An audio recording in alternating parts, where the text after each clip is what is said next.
روز بخیر بیننده گرامی، سرخط خبرها را من مؤمن احمدی تقدیم میکنم. امروز 25 آگوست است. مهاجران تاجیک در روسیه زنازنی کردند. پارلمان نامزدی جایگزینی داماد امامعلی رحمان را تصدیق کرد. گروهی از ساکنان پنجکند شکایت دارند که کارخانه چینی آنها را زهرآلود میکند. امریکا 3 میلیارد دلار دیگر به اوکراین کمک میکند. این و دیگر خبرها در ادامه برنامه. همه وکیلان پارلمانی تاجیکستان نامزدی فردوس طالبزاده را به مقام معاون اول رئیس بانک ملی تصدیق کردند. نامزدی او را امامعلی رحمان پرزیدنت تاجیکستان به جای دامادش جمال‌الدین نورعلیف پیشنهاد کرده بود. رئیس جمهوری تاجیکستان روز 17 آگوست فردوس طالبزاده را به جای دامادش معاون رئیس بانک ملی تعیین کرد. جمال‌الدین نورعلیف روز 10 ایون امسال از مقامش برکنار شد. سبب برکناری را گذاشتن به کار دیگر گفتند، اما با گذشت بیش از 2 ماه منصب نو او را معرفی نکردند. امامعلی رحمان را مخالفان برای تعیین خویشاوندان و اطرافیانش به مقام‌های بلند دولتی پیوسته تنقید می‌کنند. برکناری یک عضو این خانواده غیر معمولی بود و در تاجیکستان سر و صدا به بار آورد. رسانه‌های روسیه میگویند گروهی از مهاجران تاجیک در قهوه‌خانه در محله ایزمایلوی مسکو میان هم زنازنی کردند. خبرگزاری تاس با تکیه به گفته پلیس محلی نوشته است در زنازنی روز 22 آگوست 10 نفر شرکت داشتند و 2 مهاجر تاجیک مجروح شدند. سبب جنجال گفته نشده است، ولی یکی از سبب‌های چنین دعوا و جنجال را مسئله‌های کاری و معیشی مینامند. پلیس حادثه را تحقیق دارد. حامیان حقوق مهاجران میگویند ماموران پلیس روسیه درباره ماجراهای خرد مهاجران واهمه میکنند و آنها را برای خردترین قانونشکنی جزای سخت میدهند. جو بایدن رئیس جمهوری آمریکا اعلام کرد که کشورش به اوکراین با ارزش تقریبا 3 میلیارد دلار کمک نظامی میکند.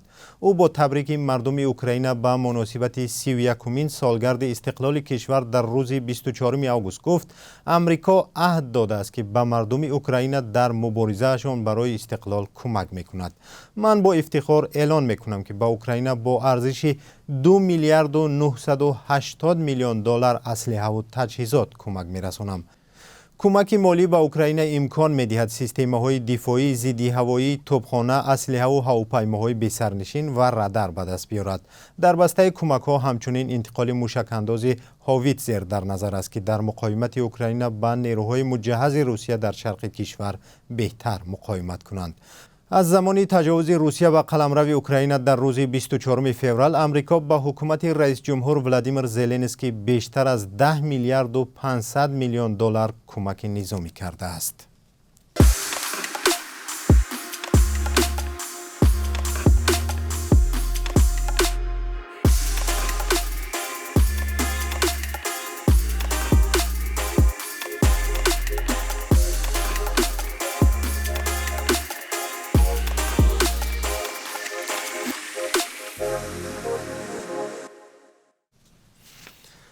در یک دهه شهر ترسونزاده 80% مردان در مهاجرت بودند و تمام بار زندگی به دوش زنها افتاده است. برخی این زنها سالها باز شوهرانشان را ندیدند. در کوچه های ده تنها مردان پیرانسال را دیدن ممکن است. من با زنهای کار میکنم که بعضی از شوهر دارند، برخیش ندارند. عائله هایی هستند که در روزگارشان نارسایی و کمبودی دارند. ما رفته مردی کاری میکنیم و من تلاش میکنم که پول زنها را سری وقت از دهقان گرفته دهم.